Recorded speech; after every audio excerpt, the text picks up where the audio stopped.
हमारे मन के एक भाग में हिरण्यकश्यप है तो दूसरे भाग में प्रहलाद भी है।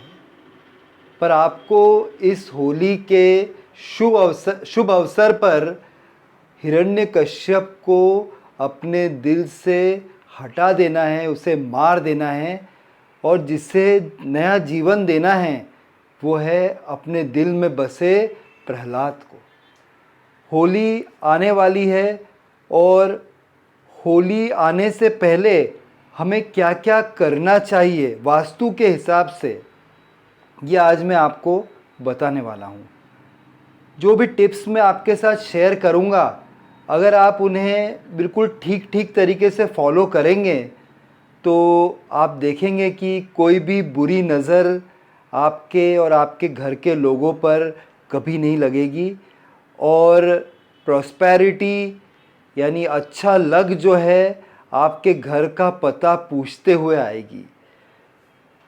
बिल्कुल सरल भाषा में मैं समझाऊंगा आपको कि होली से पहले क्या क्या वस्तु हमें खरीदनी चाहिए और क्या हमें करना चाहिए।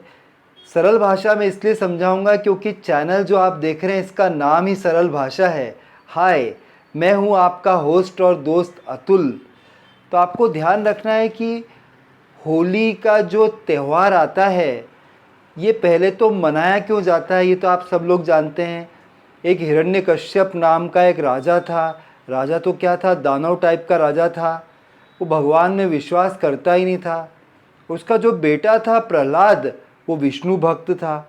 उसने बहुत समझाया अपने बेटे को कि वह उसकी यानी हिरण्यकश्यप की ही पूजा करे और विष्णु की पूजा न करे। पर विष्णु भक्त तो ऐसी बातों पर तवज्जो देते ही नहीं है, उसने मानी नहीं बात। तो फिर हिरण्यकश्यप की जो बहन थी यानी प्रहलाद की जो बुआ जी थी होलिका, उसे ऐसा वरदान प्राप्त था कि उसे आग जला नहीं सकती थी। तो हिरण्यकश्यप ने कहा होलिका से कि तुम प्रहलाद को गोद में लेकर बैठो आग में। उसे पता था कि होलिका तो जलेगी नहीं लेकिन प्रहलाद जल जाएगा। अपने पुत्र को ही मारने की उसने योजना बनाई, लेकिन नारायण भी सुनते तो सभी की हैं, वो भी देख रहे थे। उल्टा ही हुआ, होलिका जलकर राख हो गई और भक्त प्रहलाद का बाल भी बांका नहीं हुआ। तो इसी दिन से हम लोग होली का त्यौहार मनाते हैं। मतलब हम लोग अपने मन में जो हिरण्यकश्यप है उसको मार देते हैं, है ना।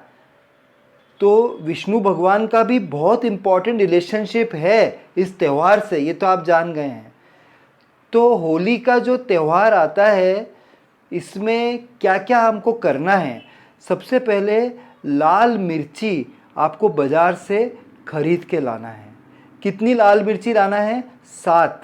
7 लाल मिर्च जो किराने की दुकान पे मिलती है, वो हरी मिर्च नहीं, उसे लाना है।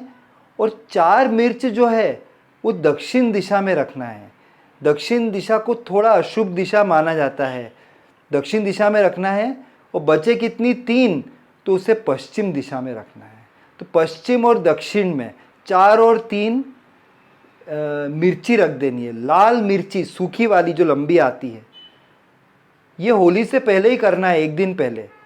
और जिस दिन होली होगा, होली का दहन जिस दिन होने वाला है ये 7 मिर्ची जो आपने रखी है इसको उठाकर कहीं भी आपके घर के आसपास जहाँ होली का दहन हो रहा है उसके अंदर अग्नि में प्रज्वलित कर देना है, उसको जला देना है।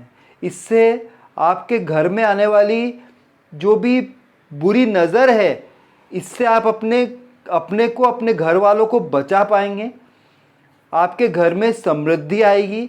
जो भी नेगेटिविटी या नेगेटिव एनर्जी जो डेवलप हुई है, कभी कभी क्या होता है कि कलह चल रहा है परिवार में, बड़े बूढ़े बीमार हैं, बच्चे पढ़ाई नहीं कर रहे हैं, बिजनेस में लॉस हो रहा है और बहुत हमारा उधार बढ़ता जा रहा है, ये सारी समस्याएं ख़त्म हो जाएंगी। मेरी बात मानिए, मैं बहुत दिनों से रिसर्च कर रहा हूँ इस विषय पर और वास्तुशास्त्री यही कहते हैं कि 7 मिर्चियों को प्रज्वलित कर देना है, उसको बिल्कुल आग में जला देना है। कभी कभी क्या होता है कि होली जब आती है उससे जस्ट पहले महाशिवरात्रि आती है। उस वक्त हम लोग तोरण लगाते हैं, अशोक के जो लीव्स हैं, पत्ते हैं, या आम के पत्तों का तोरण बनाते हैं और वो लगा ही रह जाता है। बच्चों की एग्ज़ाम आती है, हम लोग बिज़ी हो जाते हैं, उसको निकालना भूल जाते हैं। होली ऐसा त्यौहार है जब आपको उस तोरण को निकाल देना है और होलिका जो जल रही है उस आग में उसको जला देना है और नया तोरण लगा देना है होली की सुबह।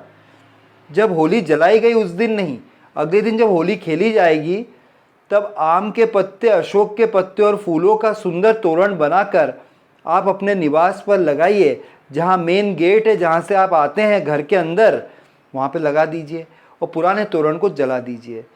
पुराने तोरण पे क्या है, बहुत सारी नज़र भी लग जाती है और वो अगर नज़र लगी है तो वो उस अग्नि में समावित हो जाएगी, अग्नि में समाप्त हो जाएगी और आपके परिवार में सुख और समृद्धि आ जाएगी। ठीक है। एक और चीज़ आपको करनी है, होली से पहले एक कलश तो होगा आपके पास, कॉपर का या स्टील का जैसा भी है, एक लोटा कलश जो भगवान के पास आप रखते हो। सोने का तो होगा नहीं, लेकिन पहले के ज़माने में लोगों के पास सोने चांदी के लोटे हुआ करते थे, तब भारत जो है सोने की चिड़िया कही जाती थी। पर आज तो कुछ और ही बात है, सोने का लोटा लेके हम चाहेंगे तो कोई भी छीन लेगा, ये तो मजाक की बात है। ऑन अ सीरियस नोट, आपको एक लोटा कॉपर का लेना है, तांबे का, उसमें पानी भर के और उत्तर पूर्वी दिशा में रख देना है। कब रखना है? होली से एक दिन पहले, और उस पानी को रखे रखना है। और जब होली जहाँ पे जलाई जा रही है उसके आसपास जो आप पानी डालते हैं, होलिका की पूजा करते हैं, वो आप ज़रूर करिए। उसी पानी का प्रयोग करिए, कोई नॉर्मल पानी लेके मत जाइए, उसी पानी का प्रयोग करिए। इससे क्या होगा, सारे कलह मिट जाएंगे, सारे आपके कष्ट मिट जाएंगे और सब अच्छा होने लगेगा। तो होली मिलजुल के मनाएं, दुश्मनों को भी माफ़ करें और पॉजिटिविटी लेके आए। बस इसी आशा के साथ ये वीडियो यहीं तक। फिर मिलता हूँ किसी और दिन ऐसे ही वास्तु टिप्स आपके साथ शेयर करते हुए। तब तक के लिए बाय, टेक केयर फ्रेंड्स।